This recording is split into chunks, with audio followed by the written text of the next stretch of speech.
I remember just this feeling of, it was just pure joy and excitement, you know, a bit of a euphoria in a sense, you know. And I remember being in that driveway, and my older cousin was there. And I always tell this story, but for some reason I was going really fast on my tricycle, and I locked up the front wheel.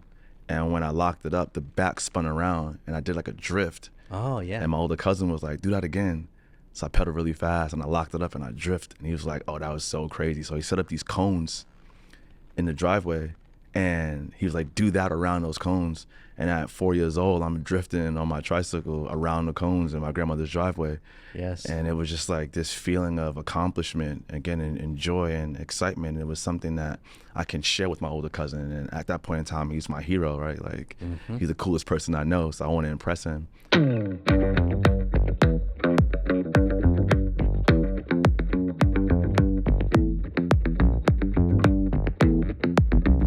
What's going on? I'm Nigel Sylvester, professional BMX athlete, Queens, New York native, and you're on Behind the Brand with Brian Elliott.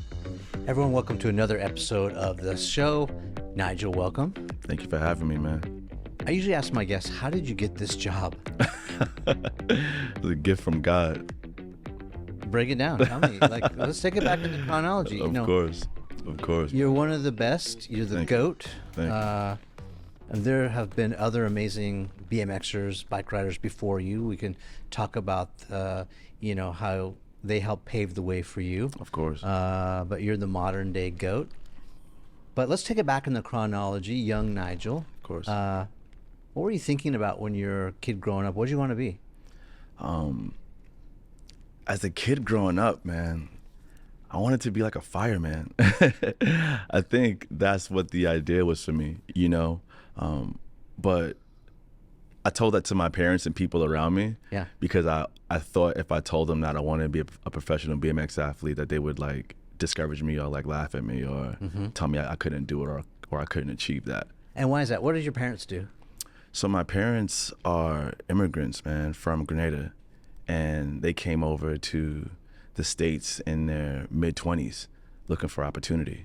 You know, I was actually talking to my mom a couple of days ago, and I asked her why she come, and she told me just that. She was like, listen, like, I knew I didn't want to raise kids and have a family, even though she loves her homeland, in Grenada, because she wanted to be somewhere that there was opportunity that she can provide. Yeah. And that's why she came over to New York. Did they fall into kind of more traditional work paths, like become an accountant or go into law or, work at a grocery store? Like, what did they end up doing when they came here? Of course. So, like, the mindset when leaving somewhere like Grenada and coming to the States is like, your kids are going to have traditional jobs.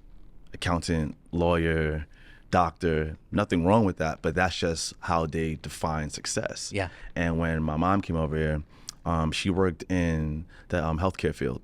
Okay. And my dad, he was a DJ, which was cool. And he was really into music and stuff. Creative mind. Yeah, definitely creative mind. But even both of my parents, like as I was coming up, they were like, go to school, graduate college, and get a traditional job, because that's how they define success. Yeah. And did you do that? Did you? I went to school. You know, I graduated high school and went to college for a little bit and ended up dropping out. You know, all throughout my early teen years and my mid-teen years, I was riding my bike as much as possible. And again, in the back of my mind, I was like, man, listen, I'm going to pursue becoming a professional BMX athlete. That's what I want to do. When did you get your first bike? Do you remember that day? I remember the first time I rode a bike. So I was 4 years old, and I was in my grandmother's driveway. And my grandmother took care of a lot of the kids in the neighborhood. So there were always toys and bikes and things around the house. And that's my earliest memory in life in general, was me on a bicycle. Did Nigel Sylvester, 4-year-old, have training wheels, or did you just hit the ground running like you're doing tricks? And I had one of those those plastic tricycles. Okay. So like the two wheels on the back, one wheel in the front. Little red one. Yeah, a little red one. And I remember just ripping that thing up and down my grandmother's driveway. Yeah. And I remember just this feeling of, it was just pure joy and excitement. You know, a bit of a euphoria in a sense. You know, and I remember being in that driveway, and my older cousin was there. And I always tell this story, but for some reason I was going really fast on my tricycle, and I locked up the front wheel. And when I locked it up, the back spun around, and I did like a drift. Oh, yeah. And my older cousin was like, do that again. So I pedaled really fast, and I locked it up, and I drifted. And he was like, oh, that was so crazy. So he set up these cones in the driveway, and he was like, do that around those cones. And at 4 years old, I'm drifting on my tricycle around the cones in my grandmother's driveway. Yes. And it was just like this feeling of accomplishment, again, and joy and excitement. It was something that I can share with my older cousin. And at that point in time, he's my hero, right? Like, he's the coolest person I know, so I want to impress him. It was just a really dope moment, and I guess that's the moment that I fell in love with bicycle riding, and I fell in love with bicycles. Little glimpse of greatness. I can like Early. I've seen those early clips of Lionel Messi. You know, like he's like this, 3 feet nothing, but just like running circles around the kids. And Yeah. when you were explaining that first little experience, I was picturing you. Like, I used to ride bikes a lot too when I was a kid, but Nice. that tricycle, that's not easy to lock up. It's not. It is not, It's man. like a unicycle wheel. Right. Like it just, there's no gears. There's no gears to it. You got it all in the legs. So you gotta really put your legs. Yeah. So that's some natural skill right there, right off the bat. So I'm saying it was God given, man. Yeah. I was destined for this, you know. It's foreshadowing of things to come. That's awesome. And then where did that take you? I mean, you probably got a bigger bike after that, but like, Yeah. tell me how it progressed. For sure. Like, my curiosity continued to drive my wanting to explore like what I can do on bicycles. And I actually remember the first time that I got a bicycle with 2 wheels. My mom took me to Toys R Us, and she bought me this little like red and green and yellow neon. Had to be like a 12-inch, I believe. Was it like a mongoose or like? Yeah, I forgot the name of it, but it was like a little small BMX bike. Yeah. And she took it out the car, and I grabbed it and I pedaled, and I like went left to right a little bit because I was unsure, and then I just took off. Like, I never had training wheels. You know, like, again, it was just the bike. It was just it was just this connection between myself and the bicycle. And as I continued to get older and started to make board ramps, so I would take an old car wheel, and I would take a board, and I'll make this ramp, and I'll go back as far as I can and pedal as fast as I can and hit that thing and fly as far as I can. And that feeling, man, it's like nothing else in the world. You know, you being 6, 7 years old, and you're hitting these ramps with no fear. Like, you're not even thinking twice. Yeah, it's so relatable. I mean, I think a lot of people listening can probably think back to those days. I did the same thing. We did it with cinder blocks. The cinder block too, yeah. Yeah, and you'd have a piece of plywood, and then you tell your friends to lay down. And you start jumping your friends. You start jumping your friends. It was like, it was that thing for me. It was like, lay down even further back, and we're jumping off this ramp with all the speed we can, and we're flying 5, 6, 7 feet. Yeah. You know, and that feeling was a rush. You know, like, I was infatuated with it. I didn't want to do anything. All I wanted to do was feel that freedom of flying through the air. Yeah, it brings me back. And then when you said that, I also got this little flash of Michael Jordan flying through the air. Yeah. You know, like, Yeah, that Nigel. thing. Exactly. That's pretty cool. Exactly, man. And then from there, man, like, the bicycle allowed me to explore my environment. So my friends and I would go on little bike rides around like the neighborhood. It was the thing. Like, we'll make like a little itinerary of it. We'll go to Dead Man's Hill first, and we'll bomb this hill. There was like this like abandoned park that was right alongside the Belt Parkway, and for some reason it was like this really cool hill that went down to this flat, and we would start at the top of that hill and ride down. And we'll ride down this hill for hours, you know, and then we'll ride to the store and get lunch. Would you have like a little back brake, or did you have a little front brake squeeze?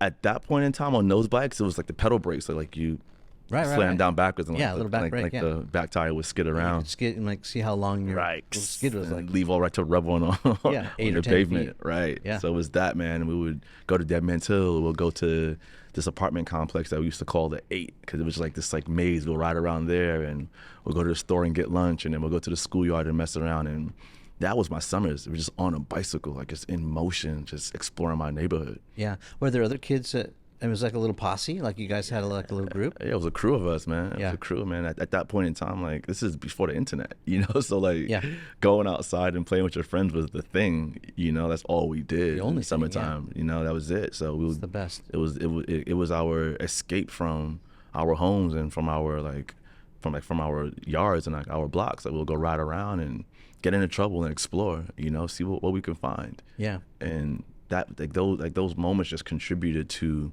my love of bicycle riding and all my childhood memories. Yeah.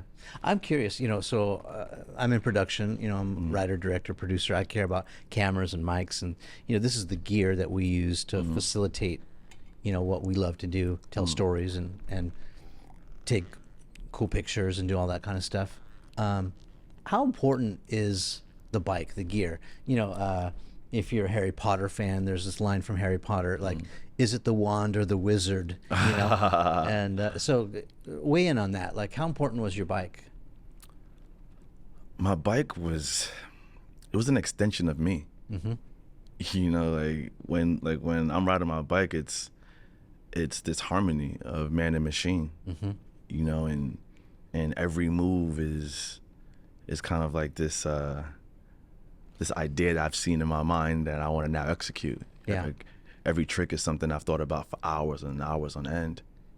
So were you thinking about customizing your bike, like putting pegs on it, for example, or like, you know, upgrading the pedals or the handlebars? I remember like my first BMX bike, I was kind of ashamed because my mom bought it for me. We didn't have that much money. She bought it for me at Kmart. Okay. And Kmart's a vibe. well, you know, but so when all the other kids in the neighborhood have got the Schwinn Stingray. Okay, that's a classic. Or the Mongoose. Yeah, also a classic. You know, like that was like I coveted either the Mongoose or the Schwinn Stingray, but I had the Kmart special. I was a little disappointed, but you know, I made it work. Like, you know, I could still fly that bike. Of course. You know, 8 or 10 feet. You know, at full speed. Yeah. I'm just curious, like, was that a thing in the subculture of riding with your friends, or was it more like, you know, I'm the wizard here. It doesn't matter what wand I'm using. That was definitely a thing, man. Like having a cool bike was everything. Yeah. You know, like I mentioned my cousin a few minutes ago, and I remember as a kid, like watching him have like cool GTs and dynos. Yes, that that's was right, the GTs. Thing, man. It was the thing to have a cool bike before getting a car. Having a cool bike was everything. Yes. You know, so it was definitely one of those things that I like looked up to and like wanted to have a cool bike. Similar to you, my parents really couldn't afford it, you know, so like they got me what they could get me, and I made the best with that. Yeah. You know, but within that, it taught me to appreciate things, you know, and to work hard, because I worked up and saved my money and worked odd jobs to finally get my first official BMX bike, which was a Mongoose Sniper. Nice. And I think it was 1999 I got it, but we had got the 1998 edition because we couldn't afford the 1999 edition. Sure. Yeah. But it was still a Mongoose and it was still dope. Yeah. You know, it was my first official BMX bike, and like that encouraged, like getting that bike encouraged me so much, and it gave me so much motivation. Cause I was like, okay, I finally have a good bike to work with. Yeah. And it came with pegs in it, and I took the brakes off because taking the brakes off was a thing. Yeah. And I went harder after that. Like felt like I was. You were balling. Right, I felt I was there, you know. That's cool. And I would never forget that moment. It was an all black frame with chrome handlebars, chrome forks, aluminum wheels, 36 spokes, had a bent back C-pole.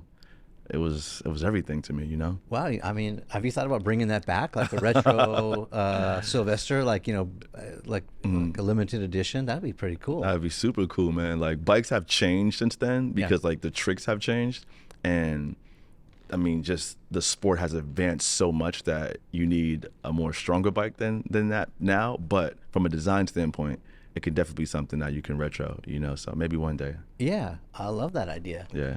Yeah, I remember. Like I peeled the old grips off that bike. I cut them off. Okay. And I bought me some Oakleys. Nice. You know, the ones with the grips, the knobs. You know, it was like real chewy, and I felt like I was upgrading a little piece at a time. Then I got a new seat. You know. Of course. Those grips are classic, man. Like a lot of people don't know that Oakley started off making bicycle grips. Right. And now they make sunglasses. You know. Yeah. But I love that they have that bicycle heritage in that brand, and I've actually had a chance to go to the headquarters and have a whole room like dedicated to the origins of the brand, and you see these like bicycle grips and images and photos and references, and it's pretty cool. That HQ is in my hood. Like, oh, amazing. I live, well, not too far from there. It's cool. It's like a compound. Yeah. Right? It looks like you're in the future. Exactly. It looks really cool. I went there one time. It's really cool. Yeah.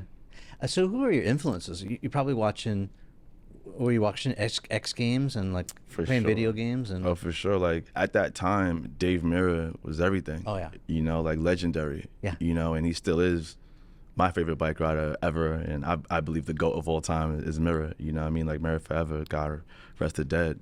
But I'm watching him. I'm watching Tony Hawk as well. You know, he's just legendary.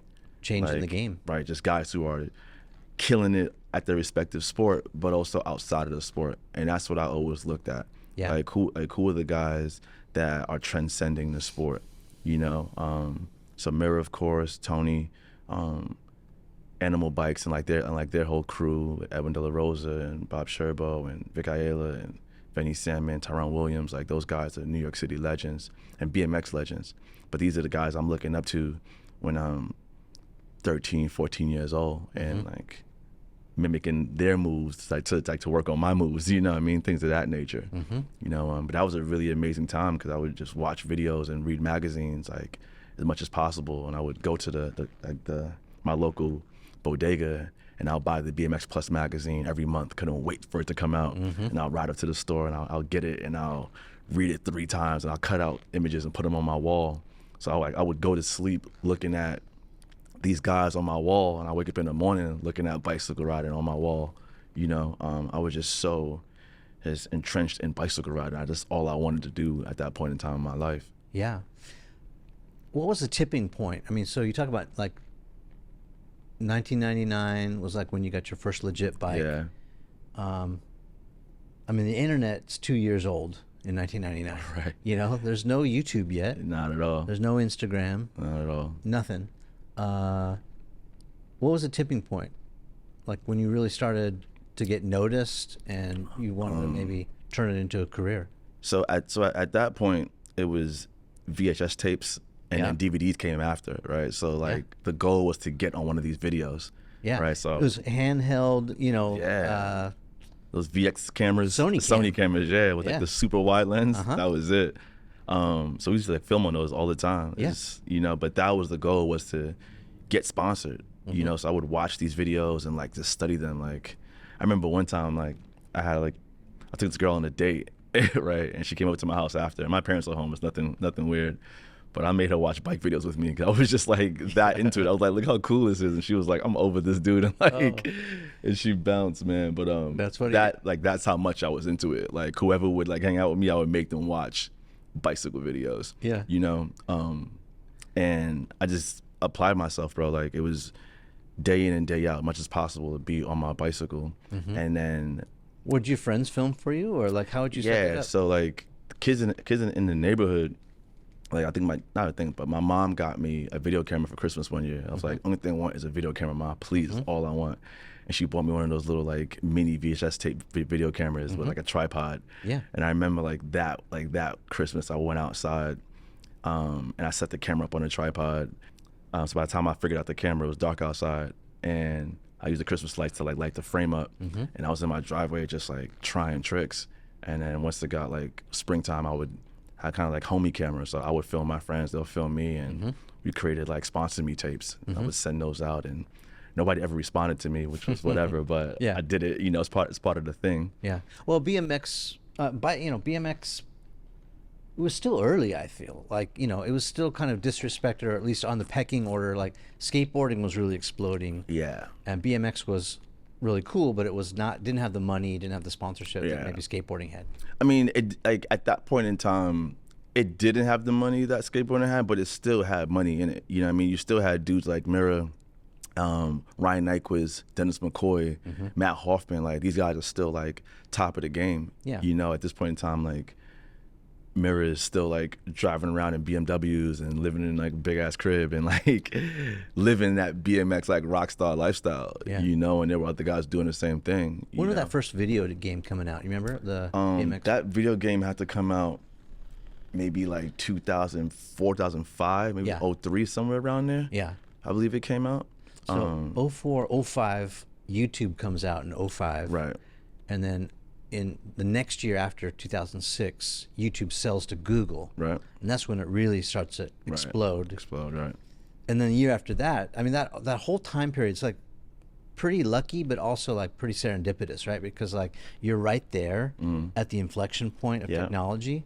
Because the next year, '07, Right. Because iPhone #1 comes out. Right. Right. And then it's like game on with like barriers to entry with cameras. Like everything just got Yeah. like camera in your hand, videos like right there. Yeah. It's an interesting time, man, because for me, as I'm coming up and really getting myself out into the industry of BMX is right when you mentioned the internet really started to explode. Yeah. You know, and I turned pro in 2006. I want to say it was 2005. I think it was '06. How old were you? I was 18. Yeah. Yeah. So I met Dave Mirra when I was 17, and shortly after that, a few months later, he reached out. He was like, "Listen, I'm starting a bike brand called Miracle Bikes, and I want to sign you as the second bike rider."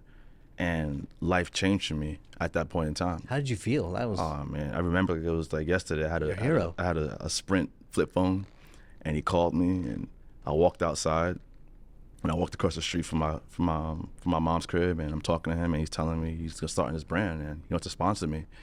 And if you think about it, right, from the age of 12 years old when I first discovered Mirror, and at this point I'm 18, so the last 6 years I've dedicated myself to bike riding as much as possible, like day in and day out.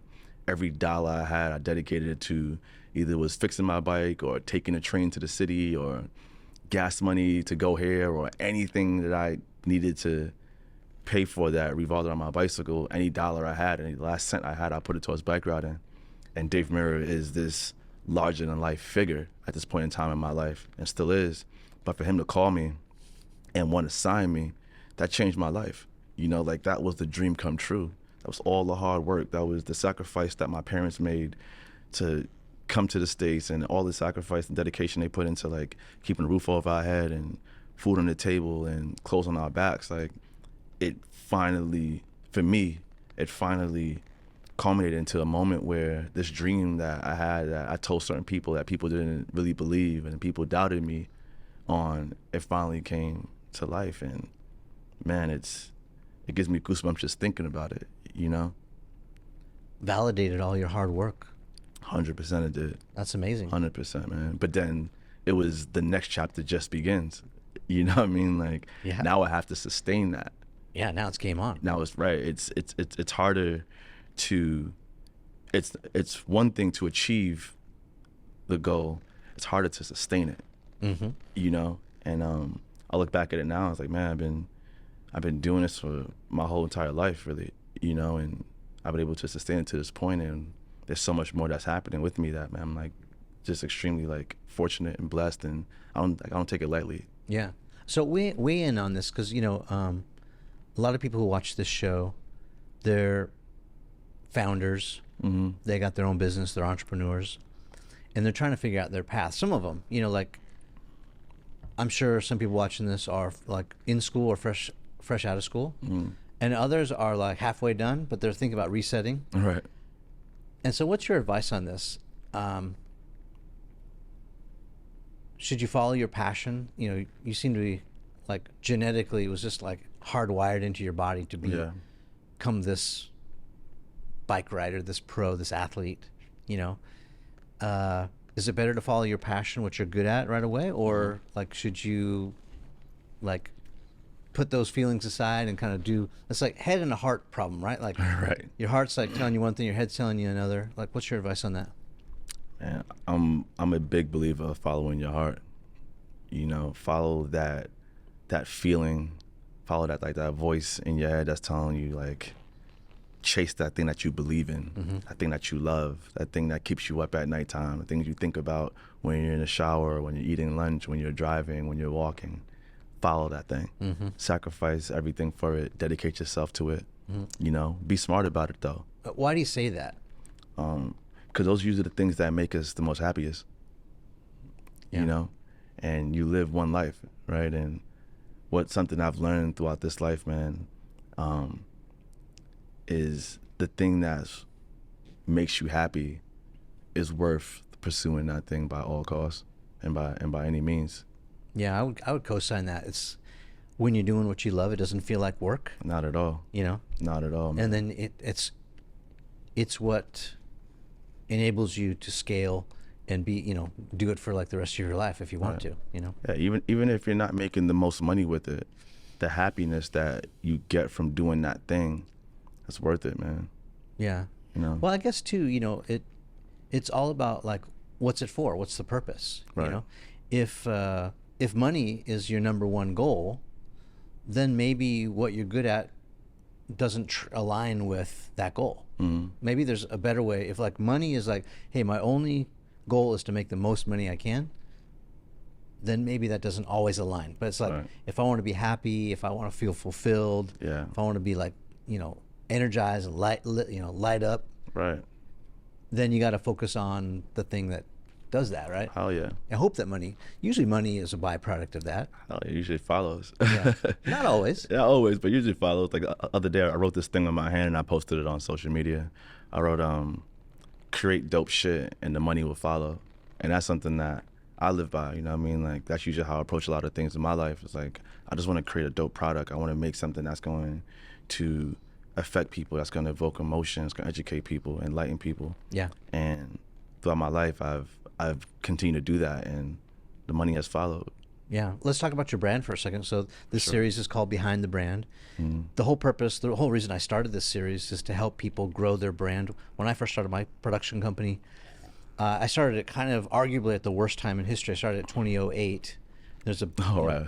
recession Right. happening and Housing crash and all of that. all that. So like best laid plans, everything was like wiped out immediately. And I felt kind of this panic moment, like, uh-oh, do I really know what I'm doing? Right. And so I instinctively started reaching out to people who had like weathered storms and been there and done that, and people who were much smarter than me. And I started asking them, what do I do? How can I be successful? And so that's all this whole series started a decade ago.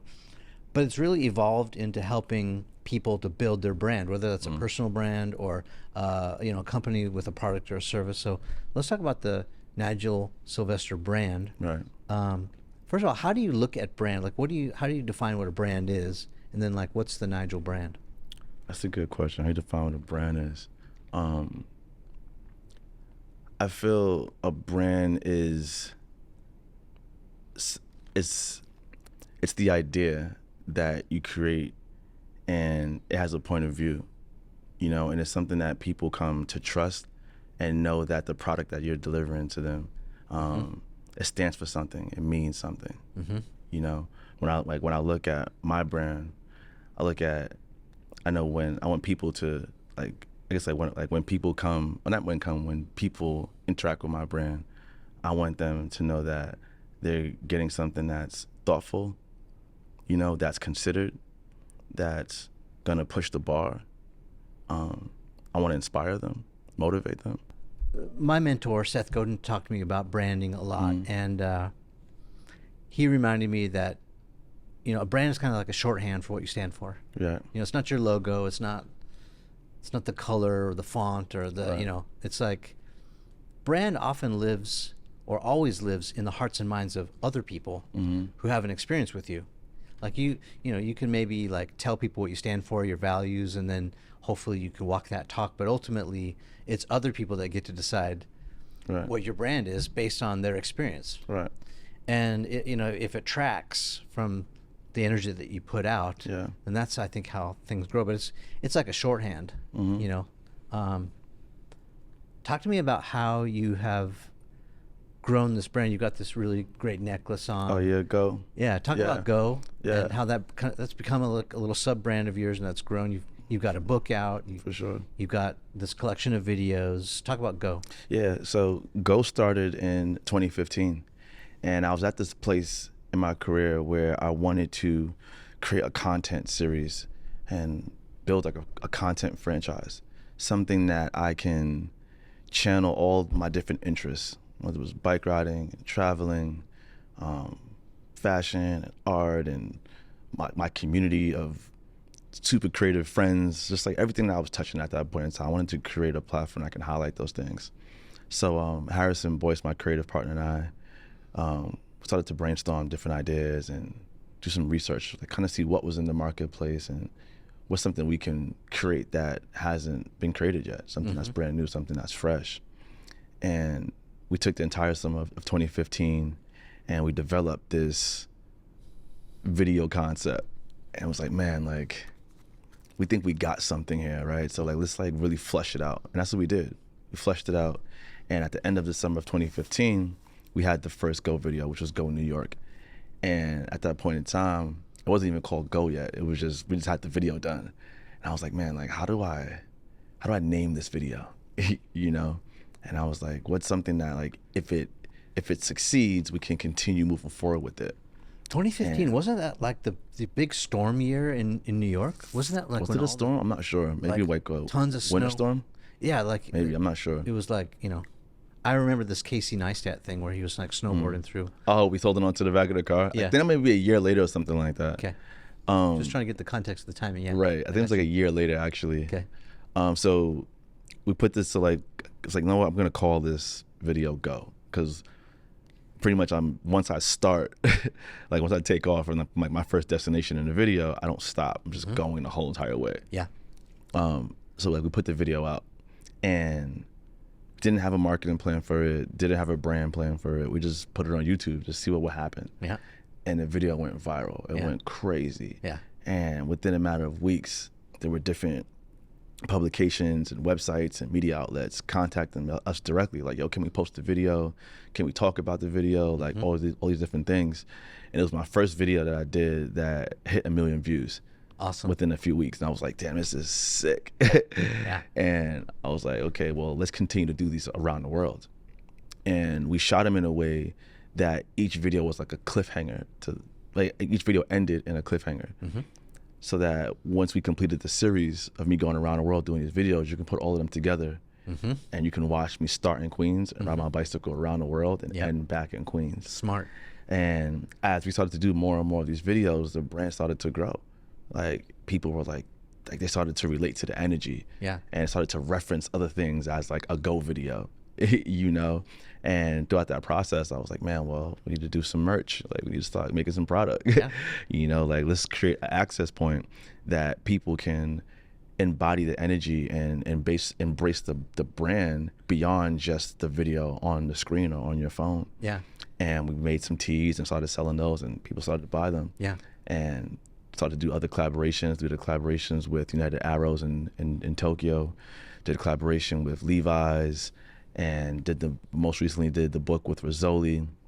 But it just started to catch like wildfire and had like this ripple effect where the initial idea was just wanting to create a video platform, and now we have a full brand that is focused on content, it's focused on merchandise and live events, which we did an event last year called Go Ride, and I wanted to celebrate World Bicycle Day by doing an event that we can galvanize different bicycle communities around the world. So we decided to do a bike ride from London to New York in under 24 hours. Wow. Which was super cool. And we had hundreds and hundreds of kids come out between London and New York on June 3rd of last year, and I was in both cities in the same exact day. How did you get the word out? Did you just post it on Instagram? On Instagram, man. So social media, Instagram, Twitter, Facebook, and events like that, like kids within the bicycle community, within the culture in general, they're just gonna share that. You know, like they know it's gonna be a marquee event of that summer, and they want to pop out and feel the energy, and that's what we did. And it was incredible, like being able to ride my bicycle on 2 different continents in the same exact day and connect with these kids and just. It's wild. Like you could, I mean, it's what, 12-hour plane ride from here to London, right? Oh, it's less than that. Oh, is it? From London to New York, probably like 7 hours. Oh, okay, that's not bad. Yeah, it's not bad at all. Oh, I'm thinking about L.A. Yeah, I used to LA to London. A couple more hours. Yeah, a couple more hours. Yeah, Still it wasn't amazing. bad. No, it was really cool, man. It was really cool, man. Again, that was a prime example of the power of bicycle riding, where we're able to use this bicycle as this common thread to connect with two different communities the same exact day and doing the same exact thing. Yeah. And share the same love and passion for bicycle riding. Well, I 100% can see how the bicycle was the common denominator, but Right. it's also you. That part. Like, you are the connector, you're the conduit, you're Right. the, like, you had this movement happen. And there's this old movie called Forrest Gump where, like, Of course, Forrest of course. starts running. Yeah. He's just a solo guy. Yeah. And then all of a sudden he's got a couple people following him. Before you know it, there's a whole movement. Right. It's a And movement. that seems like what happened with you and bicycles. Yeah. You like I said, galvanized. You brought people together. Yeah. The bike was just the medium. Yeah. But people, what they really wanted, I'm guessing, is community. Hell yeah. They wanted to, like, hang out with people who are like-minded, 100%. right? People like us do stuff like this. Yeah. Definitely. It's about bringing that community together. It's about bringing like minds together, because once you bring those like minds together, other ideas spark from there. It's about a sense of belonging. Yeah. Right, a sense of relatability, and that's for what I strive for within my personal brand and also the Go brand, is to create a platform that like minds can like come together and exchange information, exchange ideas. Yeah. So as we zoom out on that idea, I think that's a super good business lesson for anyone who's, like, building their thing, whatever their thing is. So it's like, your playbook was, okay, the bike was the medium, Right.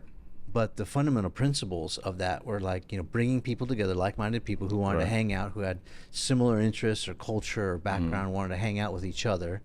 Like, so what can you do in your industry, your field, your product, to galvanize people?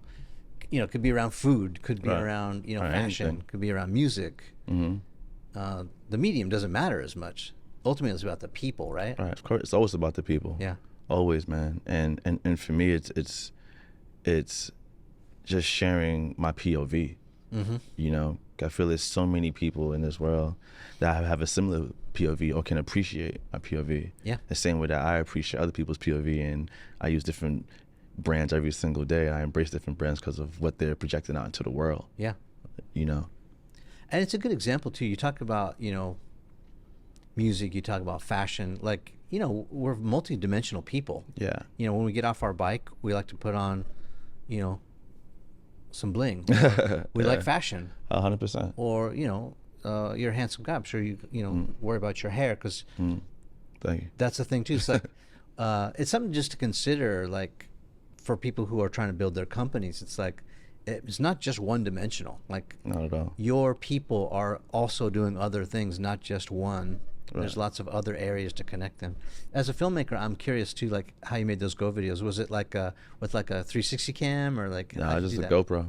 Just a GoPro. Yeah, just a GoPro. How many people on that shoot though? Or on average? 3. Okay. Yeah. So it's you with a bike. Did you have like a GoPro on the front or like on the back? I can't tell you I put the GoPro, but it's a GoPro on my body and me on the bike, and I have my director. He has a live feed to You see. can't tell me because it's top secret? Or? Yeah, of course it's top secret. Yeah. I feel like you maybe wore that mouthpiece. Nah, I don't wear a mouthpiece. That's terrible, right? I couldn't, because they also hear me talking throughout the video. Oh, So right, it couldn't be right. a mouthpiece. But no, there's a camera on my body, and we move it depending on the shot. Yeah. Have my director who has the live feed, because when the interesting thing about the Go videos is when I'm shooting them, I can't see what I'm shooting Right. because the camera's on me. Right. So it's all about a feel, Right. which is, it's an additional challenge in executing and making that film. For sure, it's a challenge because you're riding towards the camera sometimes too, and it's like No, the camera's on me the entire time. right. I'm Right. just saying, like, there's different perspectives. Oh, right? 100%. So it's like 100%. It's like a first-person shooter game. Yeah. Right. And so, So it's all about a feel of, like, so sometimes we have to shoot a clip multiple times. yeah. Because I got it wrong, or my body was in the wrong position, or my head was in the wrong position. Oh, I see. So you had multiple takes. 100%. Yeah. Like, it's funny because sometimes people think we shot the video in one day. I was like, nah, that thing took 3 weeks. Okay, to that's shoot what, that. I wanted to know that. Yeah. Yeah, Okay. they usually take about 3 weeks of shooting and then another like 2 weeks of editing. Okay, that makes me feel It's a the little bit better. process. Nah, it's a process for sure. I was like thinking you did it like one take. Nah, I wish. Wow. I wish, man. But that's the thing about it too that people don't know. I'm so involved in like every part of my brand, and I enjoy it. Right, like I enjoy the process of ideating and brainstorming. Are you guys doing like storyboards and all that? Like, 100%. Oh, We really? storyboard we storyboard every shot. wow. Okay. Yeah, I have Is every it- shot on paper. How sophisticated is it? Like stick figures, or like you have an artist like No, storyboarding it? we have proper like images that we go out and we'll scout locations and shoot a photo and then draw over those photos. Mood board. The whole Yeah, thing. we'll do test shots, Okay. mood boards, and a lot of it's timing patterns too. Because like some of the shots, I'm riding and I'll jump over a table, then I make a left, and then I'll go under something and I'll run into something else. So all of those are like timing patterns that I have to remember. Like it's like a play in a Yeah. sense. It's like a football play, a basketball play. Yeah, I yeah. have to remember each key Okay. moment of the play. All this is making me feel so much better Why? because it looks so complicated Right. and so like surgical, Right. like so planned out. I'm glad to hear that it actually is. You know, it definitely is. Because like if you just rolled through in like one take, two takes, yeah, like nah, it I would be like, definitely- how are you doing this? Yeah, it's definitely planned out, man. But Yeah. like I just enjoy that process of creating. But I respect that so much because I know how much work goes into that. Right. So the fact that you're storyboarding that and you're thinking through, the cadence and like, you turn this way and the camera turns this way, like it doesn't make sense to flip it back around this way. It's like you want to go with like, all that 100%. kind of stuff thought out in filmmaking. Yeah, it's part of filmmaking, right? It's part of it, yeah. And sometimes you get a shot, you go home and you look at it, and you go back and get it again because you didn't get it the right way. Yeah, we call You those know, pickup shots. Exactly, definitely have pickup shots. Sometimes I've had to go back to a city or go back to a country to go get a pickup shot. Are you serious? Yeah, man, it's part of it. You know, Back to Barcelona, guys. Let's right? go. Gotta go back to Vegas to go get a shot. Yeah. You know, it's just part of the game. Film, that's just part of it. But I enjoy all of that. I'm just thinking maybe like you ought to find a body double. like, I should. Someone that has the same like skin tone, man. or But at no, least maybe AI with the advancements in the AI, we can nowadays you can replicate a Nigel lookalike. At least from like you could have like a zoomed out shot, like seeing the distance and like and trick some people. trick. At least as a filler. Right. No, I That's a get it. pickup. Yeah, for sure. I mean, listen, like that, and like that's something like that I've learned right through my experience of creating films and video projects. Like, that attention to detail is so important, and that goes into branding as well. Like when you're building a brand, when you're creating anything, like you want to pay attention to those details from the very beginning, because you miss something here that's gonna come bite you in the butt later, and you don't want to deal with that. Yeah, I've been thinking about this a lot. In fact, I got asked this question last night at dinner. Like, cause I've done interviews like over 500 with some of the smartest people on the planet, the most creative people, some amazing talents. And someone said, what's the throughput? Like, what's the common denominator? And there's a lot of answers that run through my mind, but the one that came up first was these successful people have a certain level of taste Right. that we don't have. Or that maybe, in their particular field, it's a high level of taste. So it could be, designer, could be an athlete, chef, musician, whatever. But they're like, the way they see the world, their POV, their taste level is different than ours. Right. And that's why they're cut above. Of course. I mean, I feel like it's that. I also feel can just be an extreme work ethic. Yes. Like who's willing to work the hardest, who's willing to go that extra mile to bring their idea or to bring that thing that they are super passionate about to life. Yeah. And I feel like that's part of my success, right? Is that I'm going to stay up those extra hours and I'm going to like dedicate the time to bring the things that I'm passionate about to life. Yeah. When you're saying that, I got this flash, that iconic Ali photo when he's standing over, Yeah. and there's, I've seen it with a quote under it, which is like, he said something like, I hated every single day of training, Right. but like, it was so worth it. Like 100%. you got to put in the work. You got to have the discipline. Discipline. I was going to say discipline. That's a big one, man. Yeah. I feel a lot of people, they come short of their goals or their dreams, or they fail because they lack discipline. Doing the thing you don't want to do over and over and over and over again, and staying locked in, like that can make the world of a difference. Yeah.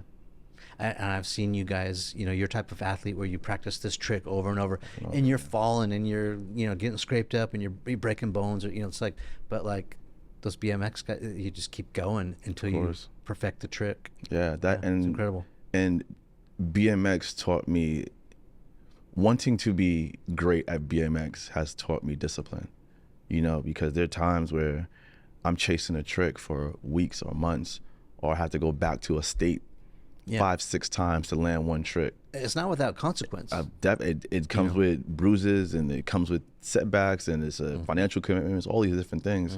But the discipline to stay locked in until I landed that trick, right? I applied that way of thinking to the rest of my life. So I approach every aspect of my business with a similar discipline, you know, and I contribute that to my success up to this point in my life.